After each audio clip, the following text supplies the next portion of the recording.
తరువాత యెరూషలేమునకు సమీపించి ఒలివ చెట్ల కొండ దగ్గర ఉన్న బేత్పగేకు వచ్చినప్పుడు యేసు తన శిష్యులలో ఇద్దరిని చూచి, మీ ఎదుటనున్న గ్రామమునకు వెళ్ళుడి. వెళ్ళగానే కట్టబడియున్న యొక్క గాడిదయు దానితోనున్న యొక్క గాడిద పిల్లయు మీకు కనబడును. వాటిని విప్పి నా యొద్దకు తోలుకొనిరండి. ఎవడైనను మీతో ఏమైనను అనిన ఎడల అవి ప్రభువునకు కావలసియున్నవని చెప్పవలను. వెంటనే అతడు వాటిని తోలిపెట్టునని చెప్పి వారిని పంపెను. ప్రవక్త వలన చెప్పబడినది నెరవేరునట్లు ఇది జరిగెను. అదేమనగా, ఇదిగో నీ రాజు సాత్వికుడై గాడిదను, భారవాహక పశువు పిల్లయైన చిన్న గాడిదను ఎక్కి నీ యొద్దకు వచ్చుచున్నాడని సియోను కుమారితో చెప్పుడీ అనునది.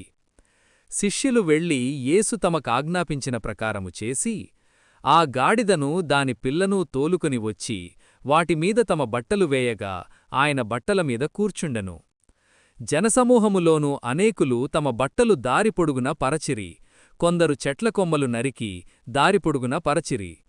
జనసమూహములలో ఆయనకు ముందు వెళ్ళుచుండినవారును వెనుక వచ్చుచుండినవారును దావీదు కుమారునికి జయము, ప్రభువు పేరిట వచ్చువాడు స్తుతింపబడునుగాక, సర్వోన్నతమైన స్థలములలో జయము అని కేకలు వేయుచుండిరి. ఆయన యెరూషలేములోనికి వచ్చినప్పుడు పట్టణమంతయు ఈయన ఎవరో అని కలవరపడెను.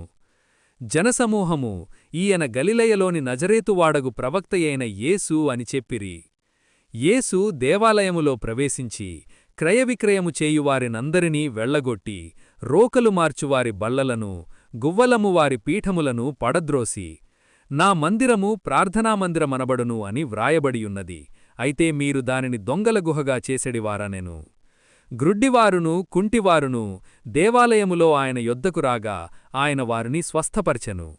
కాగా ప్రధాన యాజకులను శాస్త్రులను ఆయన చేసిన వింతలను, దావీదు కుమారునికి జయము అని దేవాలయములో కేకలు వేయుచున్న చిన్నపిల్లలను చూచి కోపముతో మండిపడి, వీరు చెప్పుచున్నది వినుచున్నావా అని ఆయనను అడిగిరి. అందుకు యేసు, వినుచున్నాను. బాలుర యొక్కయు చంటిపిల్లల యొక్కయు నోట స్తోత్రము సిద్ధింపచేసితివి అనుమాట మీరెన్నడునూ చదవలేదా అని వారితో చెప్పి, వారిని విడిచి పట్టణము నుండి బయలుదేరి బేతనీయకు వెళ్ళి అక్కడ బసచేసెను. ఉదయమందు పట్టణమునకు మరల వెళ్ళుచుండగా ఆయన ఆకలిగొనెను. అప్పుడు త్రోవప్రక్కన ఉన్న యొక్క అంజూరపు చెట్టును చూచి దాని యొద్దకు రాగా దానియందు ఆకులు తప్ప మరేమీయూ కనబడలేదు గనుక దానిని చూచి, ఇక మీదట ఎన్నటికినీ నీవు కాపుకాయకుం అని దానితో చెప్పెను. శిష్యులది చూచి ఆశ్చర్యపడి అంజూరపు చెట్టు ఎంత త్వరగా ఎండిపోయెను అని చెప్పుకొనిరి. అందుకు యేసు, మీరు విశ్వాసము గలిగి సందేహపడకుండిన ఎడల ఈ అంజూరపు చెట్టునకు జరిగిన దానిని చెయ్యుట మాత్రమే కాదు, ఈ కొండను చూచి నీవు ఎత్తబడి సముద్రములో పడవేయబడుము అని చెప్పిన ఎడల అది జరుగును. మరియు మీరు ప్రార్థన చేయునప్పుడు వేటినడుగుదురో అవి దొరికినవని నమ్మిన ఎడల మీరు వాటినన్నింటినీ పొందుదురని వారితో చెప్పెను. ఆయన దేవాలయములోనికి వచ్చి బోధించుచుండగా ప్రధాన యాజకులను ప్రజల పెద్దలను ఆయన యొద్దకు వచ్చి, ఏ అధికారము వలన నీవు ఈ కార్యములు చేయుచున్నావు?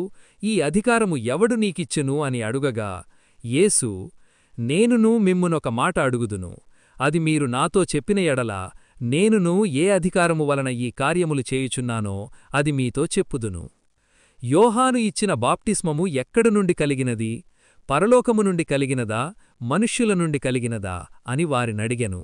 వారు, మనము పరలోకము నుండి అని చెప్పితిమా, ఆయన అలాగైతే మీరెందుకు అతని నమ్మలేదు అని మనలనడుగును.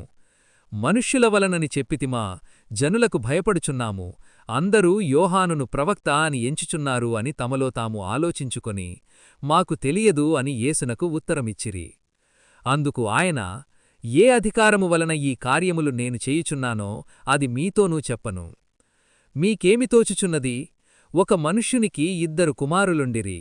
అతడు మొదటివాని యొద్దకు వచ్చి, కుమారుడా, నేడు పోయి ద్రాక్షతోటలో పనిచేయుమని చెప్పగా వాడు, పోను అని ఉత్తరమిచ్చెను గాని పిమ్మట మనస్సు మార్చుకొని పోయెను.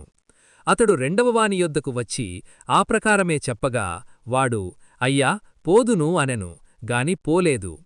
ఈ ఇద్దరిలో ఎవడు తండ్రి ఇష్టప్రకారము చేసినవాడు అని వారినడియెను.